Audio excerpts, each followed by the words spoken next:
이번 시간에는 사주제 임진왜란과 병자호란 중에서 임진왜란을 극복하기 위한 수군과 의병의 노력을 알아보도록 하겠습니다. 여기 사진에 나와 있는 동상은 광화문 앞에 있는 이순신 장군의 동상이죠.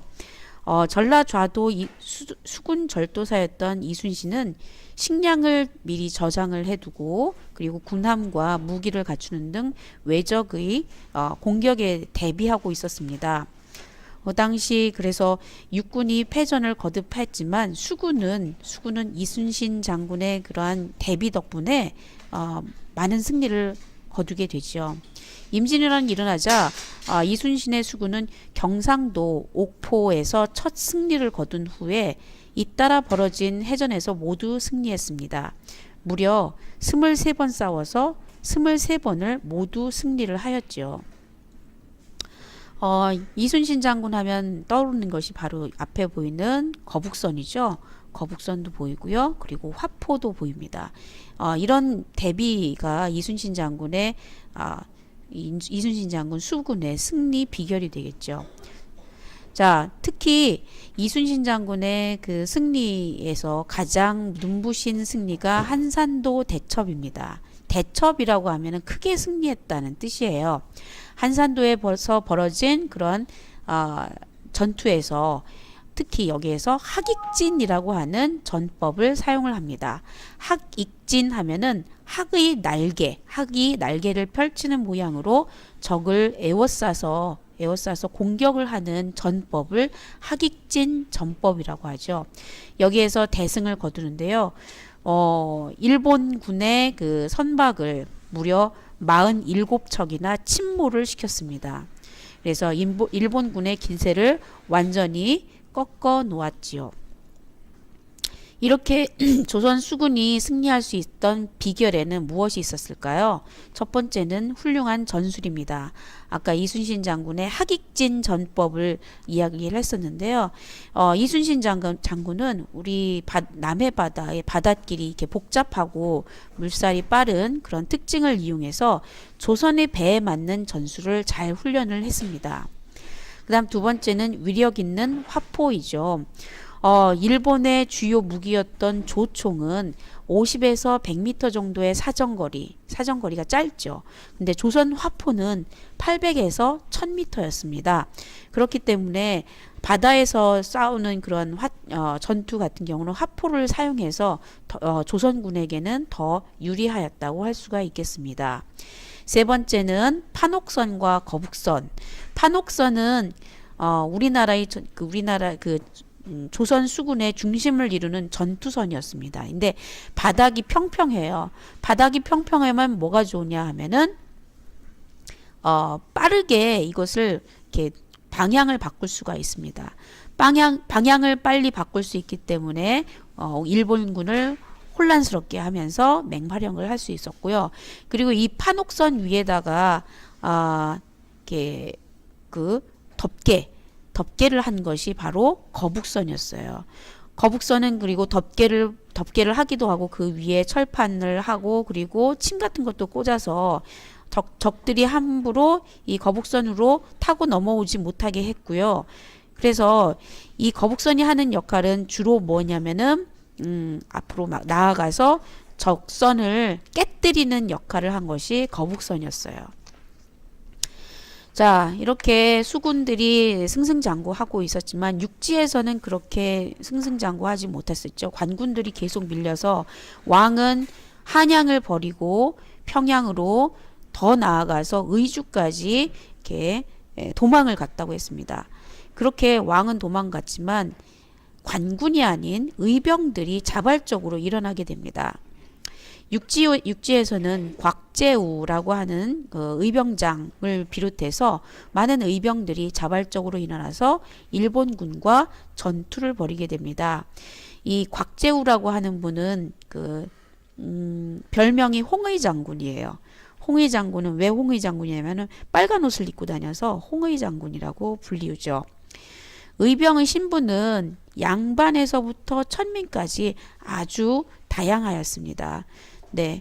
이렇게 그 양반에서 청민까지 나라를 구하고자 하는 마음은 누구나 다 있었던 거죠. 그래서 관군과 협력해서 진주성과 행주산성에서 큰 승리를 거두게 됩니다. 그래서 임진왜란의 3대 전투, 3대 대첩이라고 하면 진주성 싸움, 행주 대첩, 그리고 한산도 대첩, 이렇게 세 가지를 말해요. 그런데 이렇게 항상 크게 이기지는 못했고요. 또 이렇게 문화지를 유적과 임진왜란과 관련된 유적을 살펴보자면은 충청남도의 금산에는 700의총이라고 하는 그 무덤이 있습니다.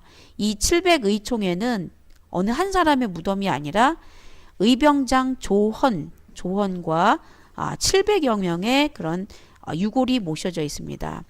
너무 많은 의병들이 전사하였기 때문에 이렇게 따로따로 시신을 이렇게 모시지 못하고 하나로 뭉쳐가지고 이렇게 무덤을 만든 거죠. 그래서 700의총이라는 게 있고요.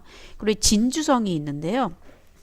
진주성은 임진왜란 때 2번이나 이게 조선하고 일본군 사이에서 큰 전투가 2번이나 이뤄졌던 곳이 진주성입니다. 근데 진주성 첫 번째 싸움에서는 관군과 의병이 목숨을 걸고 싸워가지고 진주성을 구하지만 그 위에는 다시 일본군에게 함락되고 말아요. 그런 다음에 유명한 그 기생이 있습니다.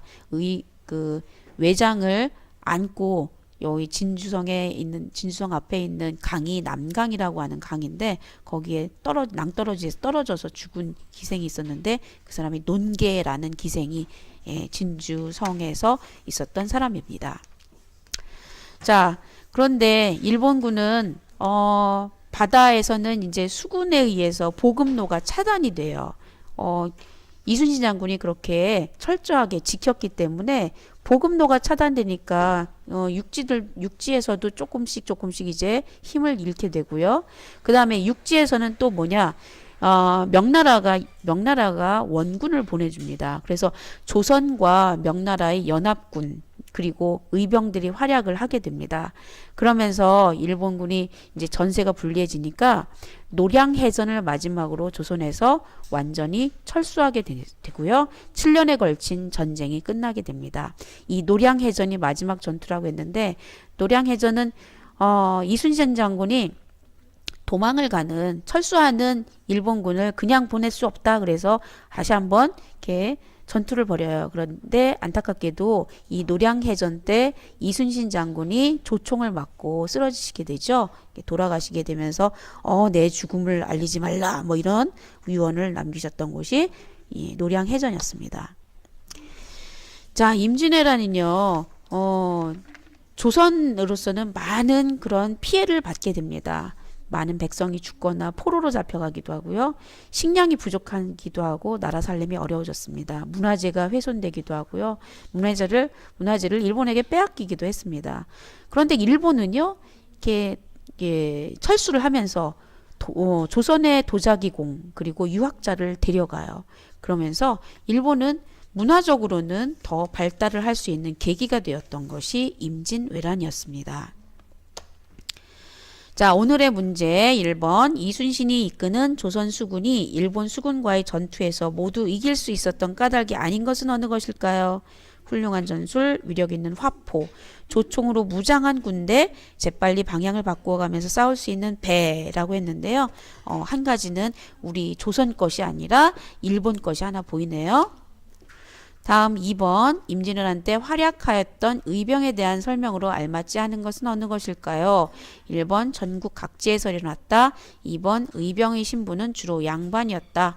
3번 관군과 협력하여 일본군과 싸웠다. 4번 진주성과 행주산성 등에서 큰 승리를 거두었다 라고 했는데 네, 의병의 신분은 어떠했다고 얘기를 했었습니다. 네.